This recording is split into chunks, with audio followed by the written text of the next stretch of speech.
Hello mga langgas! Kumusta ka mo? Bakit nahidlaw kita magkaon sang inasal. Nagkanto kita diri sa mang inasal sa SM City, Iloilo mga langga. Ag-araw may nakita kita nga something new. Ang ilang solo fiesta, i-try nato mga langga kung ano ini bilang sulod sang ilang solo fiesta. So gin-order naton paasang manok, may upod na nga lumpia nga tawgi, kag of course may ulod nga palabok. So try naton ang palabok mga langga. Kung sa palabok, siguro I can give it 8 out of 10. Kay ang iya nga sabor, nothing special, hindi man siya nga kalaway, kundi tamang-tama lang. Ang tawgi naman mga langga, ay apaw. Gusto ko tani sa tawgi, may ara nga tawgi, nga sauce para sa lumpia, pero wala sila sa ginatag mga langga.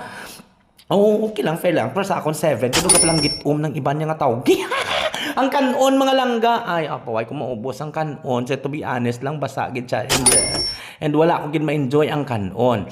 Kag kun sa inasal na langga, ay the best gid tama gid ka juicy ya. Subong ang mang inasal no nag-improve na gid ang ilang nga manok. Kag kun na ako mag-rate is 10 out of 10. So amo na mga langga, that's it for today. Okay, bye.